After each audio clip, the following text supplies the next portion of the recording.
পৃথিবীতে একজন মানুষই শুধু জানতেন যে তিনি পৃথিবীতে কতদিন বাঁচবেন, সেটা হচ্ছে সাইয়েদনা আদম আলাইহিস সালাম। ওনাকে বলে দেয়া হয়েছিল উমরুকা আলফু সানা, তুমি পৃথিবীতে বাঁচবে 1000 বছর। কয় বছর? সাইয়েদনা আদমের সামনে অনেকগুলো রুহু রাখা হয়।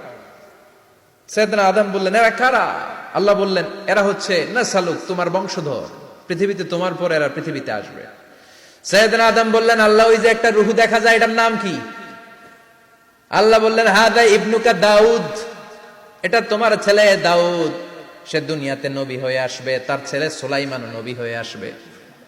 সাইয়েদনা আদম বললেন, মাবুদ, আমার ছেলে দাউদের কত বছর হায়াত আপনি দিয়েছেন? আল্লাহ বললেন, 40 সানা, মাত্র 40 বছর, 4 ইয়ার্স, 40 বছর তোমার ছেলেটা বাঁচবে। ও আল্লাহ, আমি বাঁচবো কয় বছর? তুমি বাঁচবা 1000 বছর। সুবহানাল্লাহ। সাইয়েদনা আদম বললেন, মাবুদ, এত ফুটফুটে সুন্দর আমার ছেলে দাউদ, মাত্র 40 বছর দিলেন কেন? জিদ মিন উমরিহি, বাড়ায়া দেন। কি করেন? সুপারিশ করতেছে পোলার লাইগা কে? বাবা। আল্লাহ আপনি বাড়ায়া দেন। আল্লাহকে বাড়ানো যাবে না, লেখা হয়ে গেছে। রুফিআতিল আকলাম ওয়া জাফফাতিস সুহুফ, কলম তুলে নেওয়া হয়েছে আর কালি শুকায় গেছে, আর কিছু করা যাবে? সাইয়েদনা আদম বললেন, মাবুদ, আমার 1000 বছর কেন দিলেন? আমার এই সুন্দর ফুটফুটে ছেলেটারে মাত্র শুধুমাত্র 40 বছর কেন দিলেন? ও মাবুদ, আমার 1000 বছরের দরকার নাই, আমার 1000 বছর থেকে 60 বছর আমি আমার ছেলেরে দিয়ে দিলাম। দাউদ আলাইহিস সালাম বাঁচবে 40 বছর, তো বাপ আদম যদি আরো 60 দেয়, 40 আর 60 মিলে কত হয়? 100।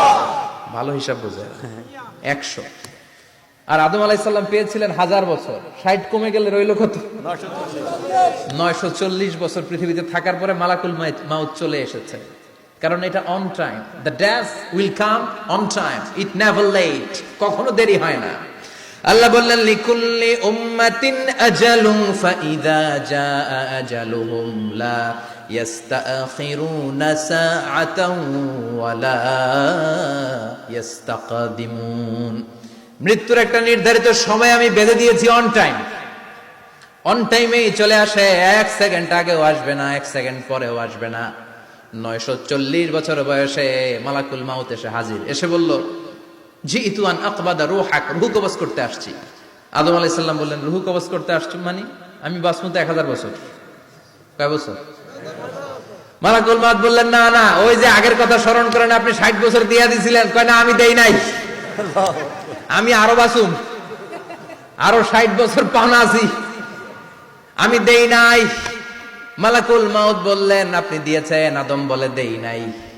মালাকুল মাউত বলে, আল্লাহ ঘটনা দেখেন, দিয়া কয় দেই নাই। আল্লাহ কয়, থাক, কথা কইস না, আয়া পড়। সুবহানাল্লাহ পড়ো। নাসিয়া আদম ফানাসিয়া বানু, ভুলে গেছেন উনি, আমরা ভুলে যাই, আমরা খেয়ে বলছি খাই নাই, নিছিলাম পকেটে, কয় নেই নাই। এরকম ডাকাইত আছে না নাই? নাসিয়া আদম ফানাসিয়া বানু, বিশ্বনবী বললেন, আদম ভুলেছে তো তার সন্তানরাও ভুলে যায়। জাহাদা আদম ফাজাহাদা যুররিয়াতু, আদম অস্বীকার করেছে, তার সন্তানরাও অস্বীকার করে। সেদিন থেকে আল কিতাবা ওয়া শুহুদ, মানে লিখে রাখার সিস্টেম আর সাক্ষীর সিস্টেম চালু হয়েছে। সুবহানাল্লাহ পড়েন। সুবহানাল্লাহ। 940 বছর বয়সে মালাকুল মাউত এসে আদম আলাইহিস সালামের রূহ নিতে পারে নাই। উনি 1000 বছর যখন হয়েছে তখন এসে সাইয়েদনা আদম আলাইহিস সালামের রূহ কবজ করেছে। যেই দিন পৃথিবীর প্রথম মানব, প্রথম নবীর রূহ মালাকুল মাউত দুনিয়া এসে কবজ করেছে, ওই দিনটাও ছিল জুমাবার। সুবহানাল্লাহ, আল্লাহু আকবার।